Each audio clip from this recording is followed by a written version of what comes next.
హైదరాబాద్ రాజేంద్రనగర్లో భారీ అగ్ని ప్రమాదం జరిగింది. మైలార్దేవపల్లి పిఎస్ పరిధిలోని వెంకటేశ్వర కాలనీలో ఓ ఇంట్లో ప్రమాదవశాత్తు మంటలు చెలరేగాయి. నిల్వ ఉంచిన ప్లాస్టిక్ సంచులకు మంటలు అంటుకోవడంతో భారీగా వ్యాపించాయి. సమాచారం అందుకున్న ఫైర్ సిబ్బంది మంటలను అదుపులోకి తెచ్చేందుకు ప్రయత్నిస్తున్నారు. మరిన్ని డీటెయిల్స్ సందీప్ అందిస్తారు. సందీప్, ప్రమాదానికి గల పూర్తి కారణాలేంటి? ప్రస్తుతానికి మంటలు అదుపులోకి వచ్చే పరిస్థితి కనిపిస్తోందా? ప్రస్తుతానికైతే ప్లాస్టిక్ గోడౌన్ లో ఇంకా మంటలు ఎగిసి పడుతున్నాయి. అంటే స్థానికంగా జనావాసాల మధ్యలో గోడౌన్ ఉంది. అయితే ఇంట్లోనే వారు దాదాపు 2 కుటుంబాలు ఒకే ఇంట్లో ఉంటాయి. ఆ సమీపంలో అందులోనే ప్లాస్టిక్ గోడౌన్ కూడా, ప్లాస్టిక్ వ్యర్థాలను కూడా అక్కడ నిల్వ చేస్తున్నారు. గత 3 రోజులుగా పెద్ద ఎత్తున కూడా అందులోనే ఉంది. ఈ నేపథ్యంలో ఇంట్లో ఎవరు లేని సమయంలో ఒక్కసారిగా మంటలు ఎగిసిపడ్డాయి. దీంతో స్థానికులు కూడా భయాందోళనకు గురయ్యారు. ఎందుకంటే ఆ జనావాసాల మధ్య ఉండటము ఒకేసారి పెద్ద ఎత్తున మంటలు రావడంతో ఆర్పేందుకు కూడా వాళ్ళందరికీ వీలు పడలేదు. దీంతో ప్రస్తుతం 2 ఫైర్ ఇంజిన్లతో మంటలు ఆర్పేందుకు యత్నిస్తున్నారు. అయితే కేవలం జనావాసాల మధ్యలో ఉండడం ఒక దృష్ట్యా స్థానికులు మాత్రం ఆందోళన వ్యక్తం చేస్తున్నారు. అయితే దీనికి సంబంధించి షార్ట్ సర్క్యూట్ కారణం అయ్యుండొచ్చనే ఒక వాదన వినిపిస్తోంది. కుటుంబ సభ్యులు అంటే నివాసం ఉంటున్న వారు దాదాపు ఉదయమే వారు పనిలోకి వెళ్ళిన సమయంలో ఈ ఘటన సంభవించింది. అయితే ప్రస్తుతానికైతే 2 ఫైర్ ఇంజిన్లు మాత్రం మంటలు ఆపే ప్రయత్నం చేస్తున్నాయి. రిషి, సందీప్, అక్కడ ఎవరైనా ఈ ప్రమాదానికి సంబంధించి గాయపడ్డారా? అసలు నివాసాల మధ్యలో దీనికి పర్మిషన్ ఉందా?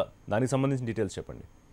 స్థానికులు అయితే దీనిపైన తీవ్ర ఆగ్రహాన్ని వ్యక్తం చేస్తున్నారు. ఎందుకంటే అంత పెద్ద ఎత్తున ప్లాస్టిక్ వ్యర్థాలను అక్కడ నిల్వ చేయడం ఒకటి, అలాగే ఎలాంటి ముందు జాగ్రత్త చర్యలు కూడా చేపట్టలేదు. దీంతో పెద్ద ఎత్తున మంటలు రావడంతో ఒక్కసారిగా స్థానికులంతా కూడా ఉలిక్కి పడ్డారు. అయితే షార్ట్ సర్క్యూటే కారణమని అయితే భావిస్తున్నారు. కానీ ఘటన సమయంలో ఇంట్లో కూడా ఎవరు లేరు. అది కూడా పెను ప్రమాదం తప్పిందని చెప్పుకోవచ్చు. కేవలము పూర్తిగా అందులో లక్షల విలువైన ఆస్తి నష్టం మాత్రం సంభవించింది. అయితే ఇలాంటి వాటిపై కఠినంగా వ్యవహరించాలని మాత్రము స్థానికులు అక్కడ ఆగ్రహాన్ని వ్యక్తం చేస్తున్నారు. ఋషి, ఇప్పుడు మీరు రిపోర్ట్ చేసిన విజువల్స్ చాలా పెద్ద ఎత్తున మంటలు వస్తున్నాయి సందీప్. అక్కడ కరెంటు తీగలు కూడా మనకు కనిపిస్తున్నాయి. ఖచ్చితంగా పవర్ కట్ చేసి ఉంటారు. కానీ స్థానికుల పరిస్థితి ఏంటి? పెద్ద ఎత్తున స్మోక్ వస్తుంది. అక్కడి నుంచి దాదాపు అందరూ దూరంగా వెళ్ళిపోయిన పరిస్థితి కనిపిస్తోందా?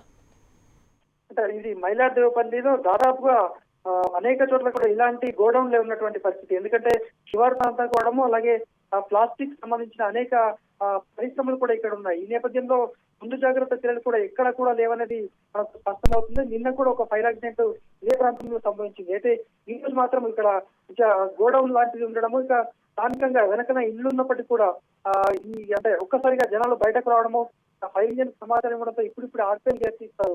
కానీ అదే గ్రహించకపోతే ఇదే రాత్రి కూడా జరుగుంటే పెను ప్రమాదం జరిగేది అనే వాదన మాత్రం స్థానికుల నుంచి వినిపిస్తోంది. ఈ నిర్వాహకులపైన చర్యలు తీసుకున్న పోలీసులకు కూడా స్థానికులు ఫిర్యాదు చేసే అవకాశం కూడా మనకు స్పష్టంగా కనిపిస్తోంది. Yes Sandeep, thank you.